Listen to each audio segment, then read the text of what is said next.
ગઈ તારીખ 21/1ના રોજ દાઠા પોલીસ સ્ટેશન વિસ્તારમાં આવેલ આંબલા ગામમાં એક દુર્ભાગ્યપૂર્ણ બનાવ બન્યો હતો, જેમાં એક સગીર વયની દીકરી સાથે દુષ્કર્મ થયો હતો. આ બનાવ 21 તારીખે બપોર 1 વાગ્યાથી 1:30 વાગ્યાના વચ્ચે આંબલા ગામના વાડી વિસ્તારમાં બન્યો હતો, જેમાં ગઈકાલે દીકરીનો જે બાપ છે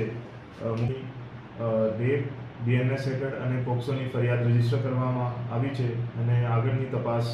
પીઆઈ કક્ષાના અધિકારી પીએલ ધામા સાહેબ ચલાવી રહ્યું છે. જેમાં આરોપી બાબતે તપાસ કરતા આજે જે આરોપી છે કરણભાઈ શામજીભાઈ ઢાપા રહે આંબલા ગામ પોલીસ સ્ટેશન દાઠા એ મળી આવેલ હતા અને એમની આજે ધોરણસરની અટક કરવામાં આવી છે. હવે આગળની તપાસ એફએસએલ ના અધિકારીઓ સાથે અને જે મેડિકલ તપાસની છે એ કરવામાં આવી છે અને આ ગંભીર ગુનામાં વહેલી તકે ચાર્જશીટ કરવામાં આવે છે, જેથી ભોગ બનનાર એના પરિવારજનોને